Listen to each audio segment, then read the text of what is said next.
जय हिंद। जय भारत। कर्मचारी, पेंशनर और फैमिली पेंशनर्स की वेलफेयर से जुड़ी जानकारियों के साथ मैं नीना सुधार आप सभी का स्वागत करती हूँ।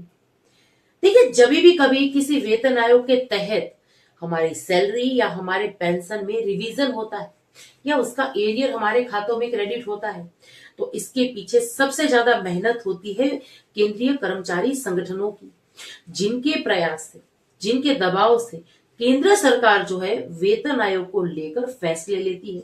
अगर ऐसा कहूं तो गलत नहीं होगा। इस 8वें वेतन आयोग में आपने भी देखा होगा कि कैसे केंद्र सरकार ने जनवरी 2025 को वेतन आयोग की घोषणा तो कर दी, लेकिन इसके बाद वेतन आयोग का काम जो है ये काफी धीमी गति से आगे बढ़ा था।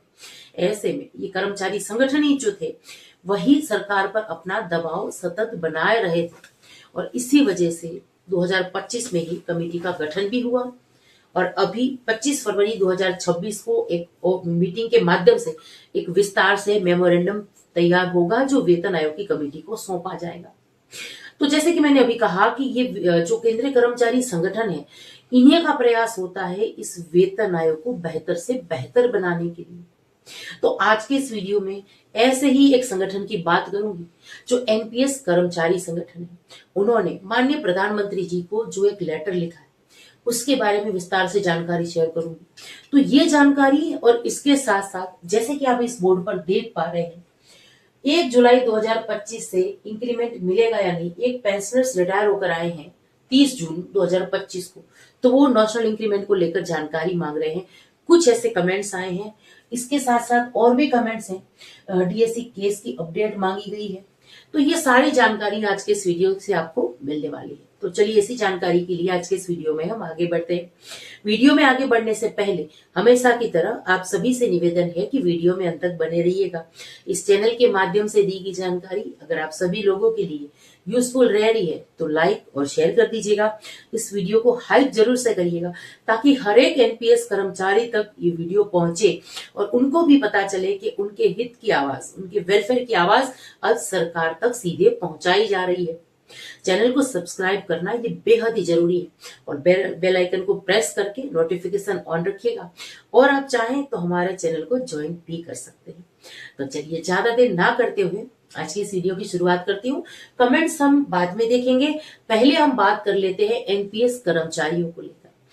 देखिए, आप एनपीएस के कर्मचारी हैं या रिटायरमेंट को लेकर चिंतित हैं, तो आज की ये जानकारी आपके लिए बेहद ही महत्वपूर्ण है, क्योंकि all India NPS employees federation ने 16 फरवरी 2026 को माननीय प्रधानमंत्री जी को एक पत्र भेजकर देश भर के केंद्रीय, राज्य और स्वायत्त संस्थानों के कर्मचारियों की तरफ से कुल 4 बड़ी मांगे रखी, और ये मांगे सीधे आपकी सैलरी, आपके पेंशन और 8वें वेतन आयोग से जुड़ी हुई है।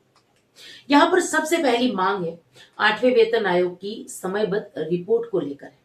फेडरेशन ने यहाँ पर स्पष्ट कहा है कि आयोग की सिफारिश से अधिकतम 200 दिनों के भीतर जो है तैयार करके सरकार को सौंपी जाए, क्योंकि आयोग के गठन में देरी का सीधा असर कर्मचारियों के एचआरए, टीए और अन्य वित्तीय लाभों पर पड़ सकता है। अब यहाँ पर एक बात मैं जरूर से दोहरा दूं कि ये चिंता क्यों हो रही है केंद्रीय कर्मचारी संगठनों को कि कहीं उनके जो अलाउंसेस हैं, एचआरए, टीए जैसे अलाउंसेस हैं जिनमें उनको नुकसान हो सकता है। 7वें वेतन को याद करिए। अगर उस समय आप सर्विस में थे तो आपका एचआरए या टीए का जो 17 महीनों का जो डिफरेंस था, जो रिवीजन तो हो गया था, वेतन आयोग आ गया था 7वां वेतन आयोग, लेकिन उसका फायदा हमें सिर्फ पेंशन और सैलरी में मिला था। जो कर्मचारी थे उनके अलाउंसेस का फायदा उनको अभी भी नहीं मिला है। तो यही वजह है कि 7वें वेतन आयोग की ऐसी बहुत सारी जो गड़बड़ियां हैं कहूं, या कुछ ऐसे नुकसान थे जो कर्मचारियों को हुए थे, उससे बचाने के लिए अभी केंद्रीय कर्मचारी संगठन जो है वो प्रयास कर रहे हैं। तो देखिए, यहाँ पर ये भी कहा गया है कि अगर रिपोर्ट देर से आती है तो आर्थिक नुकसान कर्मचारियों को उठाना पड़ सकता है, और यही कारण है कि समय सीमा तय करने की मांग की गई है। और सिर्फ यही संगठन नहीं, इसके अलावा और भी कुछ संगठन हैं जिन्होंने कि वेतन आयोग जो है इसको 200 दिन के अंदर अंदर करने की मांग की है। यानी देखिए, आज सब कुछ डिजिटल है। अगर 8वें वेतन आयोग की कमेटी चाहे तो अपनी सिफारिश से जो है 200 दिन में दे सकती है। ये कोई मुश्किल काम नहीं है। आज डाटा इकट्ठा करना कर्मचारियों, पेंशनर्स या फैमिली पेंशनर्स का, उनके अलाउंसेस का, ये सारा डाटा इकट्ठा करना आज के डिजिटल युग में मुश्किल नहीं है। अगर वेतन आयोग चाहे तो कर सकता है। कुछ ऐसी दलीलें भी केंद्र सरकार के सामने रखी जा चुकी है। अब देखिए दूसरी और सबसे महत्वपूर्ण मांग, एनपीएस और यूपीएस कर्मचारियों को रिटायरमेंट पर भी पुरानी पेंशन योजना यानी ओपीएस का लाभ देने की। वर्तमान में सेवा के दौरान मृत्यु या दिव्यांगता की स्थिति में ओपीएस का जो लाभ है वो दिया जाता है, लेकिन सामान्य सेवानिवृत्ति या स्वैच्छिक सेवानिवृत्ति पर ये लाभ लागू नहीं होता है। फेडरेशन का कहना है कि सामाजिक सुरक्षा सुनिश्चित करने के लिए ये लाभ सामान्य रिटायरमेंट और वीआरएस पर भी लागू किया जाना चाहिए। अगर ये मांग स्वीकार होती है तो लाखों कर्मचारियों के भविष्य की आर्थिक सुरक्षा जो है ये मजबूत हो सकती है और पेंशन व्यवस्था में बड़ा बदलाव देखने को मिल सकता है।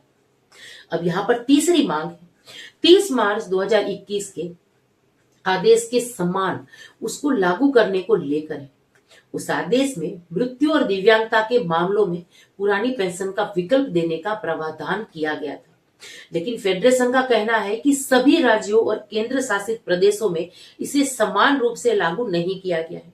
इसीलिए मांग की गई है कि इसे तत्काल प्रभाव से सभी पात्र कर्मचारियों पर समान रूप से लागू किया जाए ताकि किसी भी कर्मचारी के साथ असमानता न हो। अब चौथी मांग है केंद्र और राज्य कर्मचारियों के वेतन ढांचे में समानता सुनिश्चित करने की। 7वें वेतन आयोग के बाद भी कई राज्यों में वेतन संरचना अलग है, जिससे असमानता की स्थिति बनी हुई है। फेडरेशन ने कहा है कि समान कार्य के लिए समान वेतन की दिशा में ठोस कदम उठाए जाने चाहिए। तो राज्य और केंद्र उनके जो कर्मचारी हैं, इनके वेतन ढांचे में एक रूपता लाई जानी चाहिए। अब सबसे बड़ा सवाल यहाँ पर यह है कि क्या सरकार इन मांगों पर सकारात्मक निर्णय लेगी।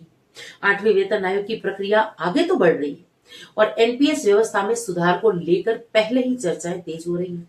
ऐसे में ये पत्र सिर्फ एक औपचारिक मांग नहीं बल्कि आने वाले संभावित बदलावों का संकेत भी माना जा सकता है। और अगर ये मांगे स्वीकार होती है तो इसका असर जो है सीधे केंद्रीय कर्मचारियों, राज्य कर्मचारियों, एनपीएस धारकों, भविष्य में रिटायर होने वाले कर्मचारियों और यहाँ तक कि आने वाली पीढ़ियों पर भी पड़ेगा। पेंशन व्यवस्था